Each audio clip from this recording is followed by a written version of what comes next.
Hello and welcome to my channel. Today I'm going to tell you about why I started the channel and the path that got me to being obese despite being a highly active person throughout my younger childhood and young adult years. Apologies for any gasping or snorting. I just finished my 30 for 30 challenge on day 21. Anyway, it all starts as a young child. I played every American sport at least one time in an organized league. I started off with baseball, soccer, and basketball, and that was the only sport I absolutely hated playing, even though the team I was on won our league championship. We had a really tall kid, the tallest kid in the league, so all we ended up doing was passing it to him so he could shoot a bunch of layups, and it worked. Anyway, I continued playing baseball, baseball and soccer, and then I started playing ice hockey as well, and I loved it. And then the problem is it's an expensive sport. I'm sure that's all you guys ever hear about it. And when I moved in with my dad as a 12-year-old, he said, well, I'm not gonna let you play hockey anymore, it's too expensive. But what you can do is play football for the middle school. And so that's what I did. And I learned how to play football through playing NCAA football. I think it was 2004. So that's how I learned all the penalties and running routes and doing run plays and everything else before I even actually stepped onto a practice field to work on football fundamentals. So at the very least I had an idea of what a holding was or blocking the back and everything else that you're allowed to do and not allowed to do. Anyway, I fell in love with it and decided that I wanted to play college football at Notre Dame. The problem is, as much as I had that dream, I didn't do any of the extra stuff outside of football practice or academically to ensure the possibility of going there, right? So you always hear about a lot of either extreme athletes who were either just so gifted they didn't really have to work hard outside of practice time, even though they did work hard during practice time. Or you had the really try-hard guys that did nothing but eat, sleep, and dream that sport. And if they weren't doing it at practice, they were doing it outside of practice, shooting free throws, catching balls from the jug machine, or with their dad, whoever, whatever task it was. And I was neither. I worked hard during practice, went home, played video games, ate dinner, played video games, went to sleep, woke up, went to school, went to practice, rinse and repeat from middle school up to my junior year in high school. Now, I'm classically one of those 9/11 kids that was highly motivated to join the Army because of that event.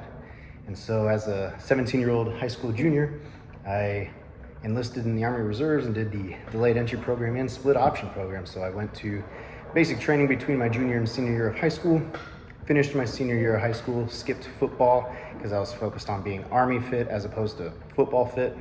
And I think both would have translated plenty fine in hindsight. But I graduated, and then I went on to active duty after that. And I was an infantryman, so I was always in a highly competitive all-male environment.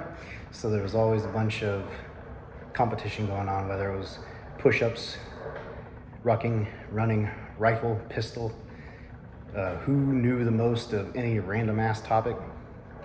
And that continued all the way until I got out. And then when I joined the civilian world for the first time, but I started thinking what I would like to do, and I figured, well, I wanted to be an athlete as a kid, and so what if I go to school for exercise science and become a strength and conditioning coach to help other kids who are young adults, especially since I wanted to be a collegiate athlete, even above being a pro athlete, that I could go be a strength and conditioning coach for a Division I football program. So I made that my goal. Now the problem is with that, at the time I was young and naive and I didn't realize how much you would need in terms of contacts and internships, or as much as I hate to say it, like slave labor.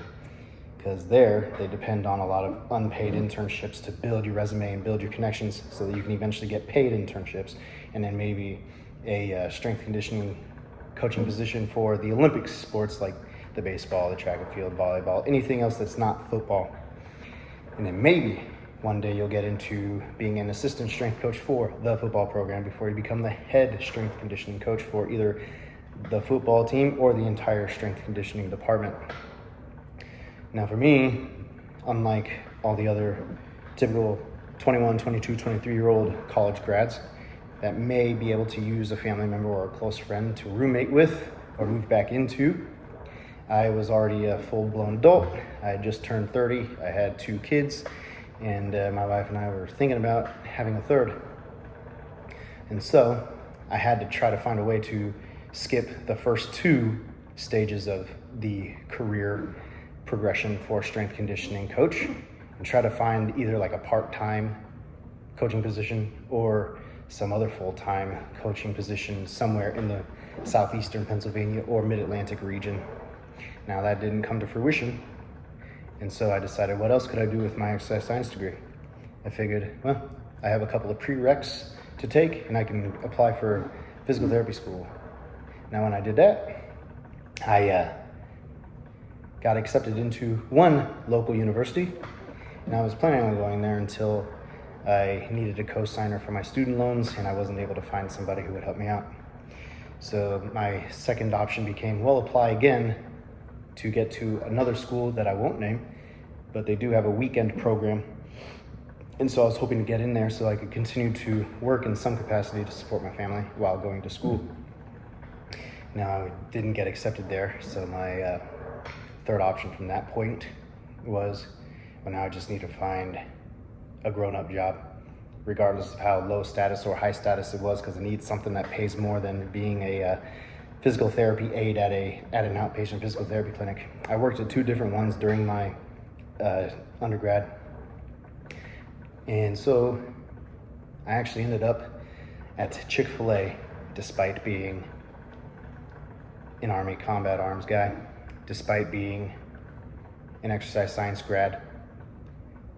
And so I worked there for almost 2 years as a leadership development trainee / assistant director, or the equivalent of an assistant general manager at other places. And while it was an okay job and it paid well, especially considering the only other job I had that paid even remotely close to that was my last duty position on active duty, being jump status and everything else, I dealt with it. But it was extremely busy, long hours, and lots of travel considering where I live and where my restaurant was. And now I'm working on being an accountant, and I work at a wholesale local company as an account payable specialist, and working toward an accounting degree to get my second bachelor's. And then hopefully this way I can have a stable job and a halfway decent job, assuming I become a CPA at the end of all that, work at a public accounting company for a little bit, try to make a decent amount of money, put a lot of it away in savings and pay off a lot of debts, and then try to retire in 15, 20 years before the age of 60 still, and try to enjoy those last 15, 20, or even 30 plus years of life before passing away, hopefully quietly in my sleep. Anyway, so that's the main story of my life. Now, going back a little bit, I said I became obese despite being an exercise science major, despite being an athlete of some kind for the entirety of my childhood and the young adult version of myself. So that part started when I was in Fort Lewis, and I was doing a lot of weapons training for a course, and we were on the range all day, quite literally from 8 a.m. to 6 p.m., sometimes 7 or 8 p.m.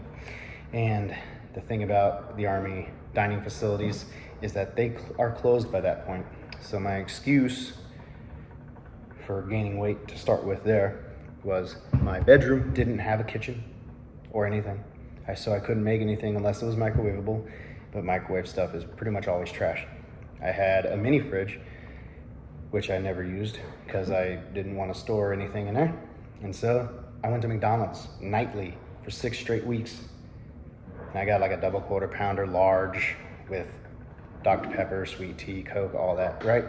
So I'm just getting my daily caloric needs just from that, let alone everything I ate for breakfast beforehand, or when we did break for lunch from the range, to eat more crap like Popeyes. So I made it a nice variety, right? Brown bag bullshit all the time. Popeyes, Burger King, McDonald's, Chinese food off base, right? So I went from like 185 to 197, and that's when my team leader first started noticing I was getting chunky. He said, "Hey Wade, you're really starting to fill out that uniform." And I was like, "Oh, thanks." And not in a good way, right? Because we were on the range, so I wasn't lifting. Wasn't doing anything short of morning PT, which was kind of do your own thing. So I was honestly kind of lazy at that time, probably because of the weight gain and just not feeling good, but I couldn't really think of anything else to do. And so that just kind of continued. And then my wife moved in with me finally.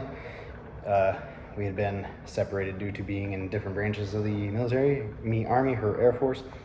But I was able to finally get her to relocate with me, move in, and we found out we were pregnant with our first kid. And I was a weak man, honestly.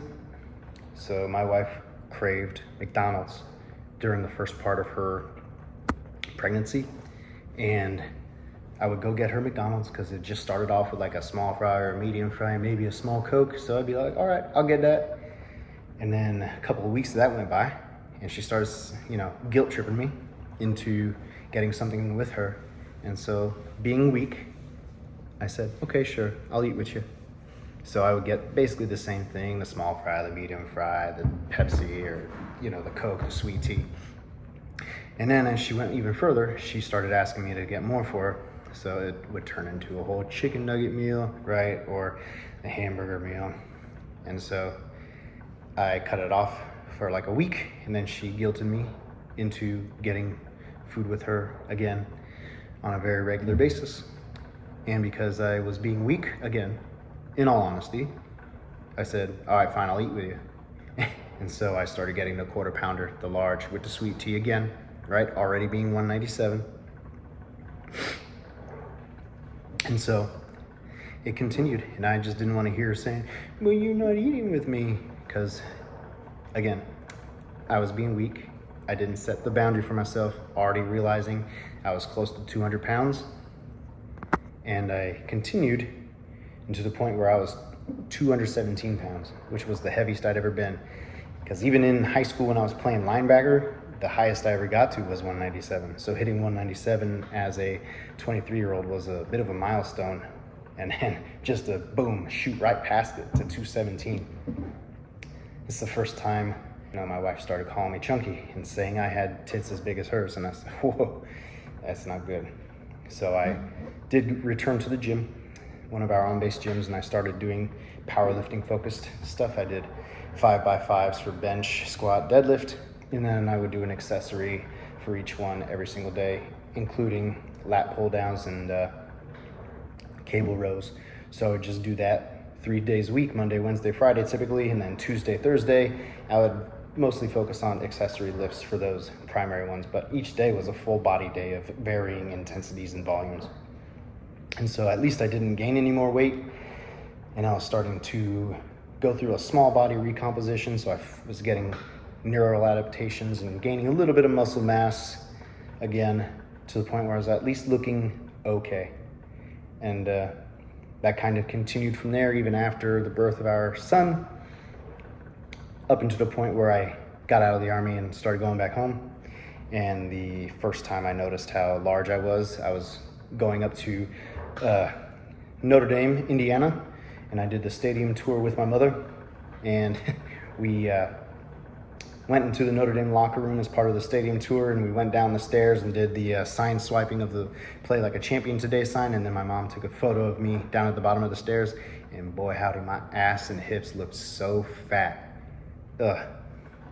I still think about that today, going, damn, how did I let that go? The problem is here.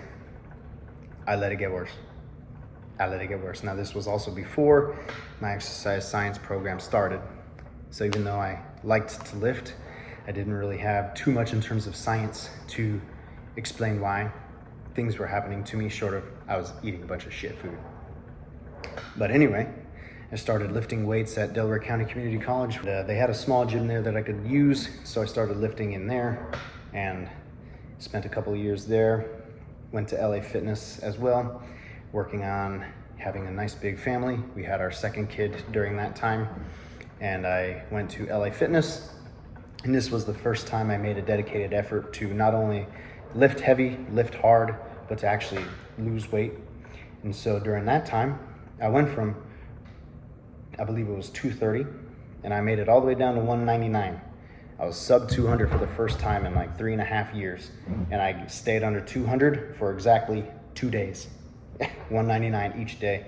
And I was eating like 2,000 calories going and constantly hungry, even by the time I was down to like 205, just to keep going to 199. And I said, man, this shit sucks. I don't want to be hungry all the time. So I kept lifting weights, but I started eating more again. And then eventually, for whatever dumb reason, I stopped lifting. And then of course I ended up back at 230, maybe 2.5, 3 months later.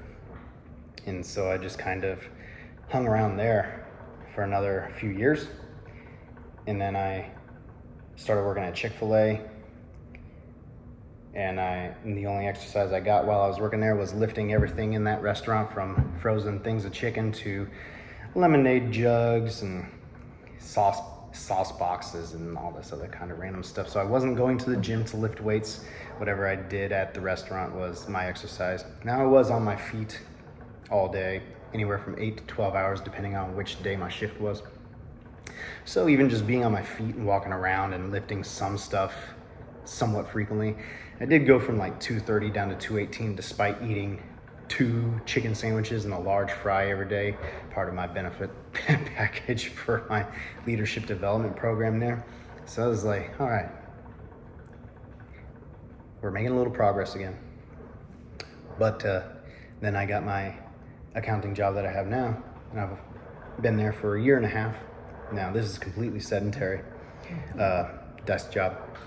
We do have standing desks, so I try to stand there quite frequently. So I'll usually spend about half the day standing, half the day seating, depending on whether I do like one during the morning standing, the afternoon seating, vice versa, or just kind of like 2 hours on, 2 hours off, 2 hours on, 2 hours off. Anyway, my lack of discipline had been continuing, and I went to do my physical last year, and I stepped on the scale and I was 248. That was a fucking record for me. Nasty. Gross. And it just happened so slowly, right, that I didn't really notice myself getting bigger. And because I never took pictures of myself either, I couldn't compare 248 to 230 to 218. It was all just blob anyway, right? So that was my call to action, more or less. And so while I still ate like shit, and I didn't really exercise much, I just ate less shit. And so we got to Lent this year, 2026, and I made food basically my sacrifice. Now, I more or less failed, but for the most part, I would call it a success. I minimized my calories as many days as I could to like 1,500, so like well below maintenance, so that it was basically a fasting period. There were some days I went over, but I don't really remember exceeding 2,000 calories a day, except maybe the last week where I really stopped caring. And I stepped on the scale the first time after Lent, and I was down to, I believe it was like 238. So there was some progress. And that's obviously not enough. 248 to 238, 236, 235, that's fine. It's progress, but it's still too big. And I'm glad that it happened, but it's still just too big. Especially when I'm between 5'9" and 5'10", depending on the time of day. Too big. And so that was basically the final straw. And then here we are today, day 21 of my 30 for 30 challenge with push-ups, and I've started incorporating more and more exercises. So while it's still not a true full workout, I am coming from a position of being deconditioned and wanting to make sure that I don't burn myself out so quickly that I basically say, you know what, I'm giving up, I'm just gonna stay fat. So I started off with uploading my push-ups just for the sake of accountability for myself, regardless of how many people see it, just for the sake of posting, forced me to want to do my push-ups. And so now I'm here doing push-ups, lat pull downs. You may have seen me do some face pulls. I've done arms and shoulders now as well. And I even have attempted to do pull-ups again. It's too weak for my body weight to do pull-ups, so I did negatives or eccentrics for it instead. And so with the mental toughness now from my previous life, being in athletics, being in the Army, and using YouTube as accountability for my actions with physical fitness and healthier eating habits, my goal is to get to 200 pounds by the end of Christmas. Now, if I fail, as long as I keep losing weight, I will take it as a victory. Even though the ultimate goal was not achieved, I can still make progress to achieve it on a slightly later time scale. So I'm taking any positive victories I can. So right now, the last time I stepped on the scale, or I guess the last 2 times I stepped on the scale, I was 225 last Sunday. And then I stepped on the scale yesterday, Sunday, Father's Day, after breakfast, a nice big Father's Day breakfast. And I was 228.2 on my scale. Now, I haven't weighed myself this morning, and I don't know if I'm gonna bother weighing myself again until Sunday coming up, but we'll see if I truly gained weight or if that was just due to having food in me and then any kind of water retention due to the high salt content of my breakfast and all those other excuses.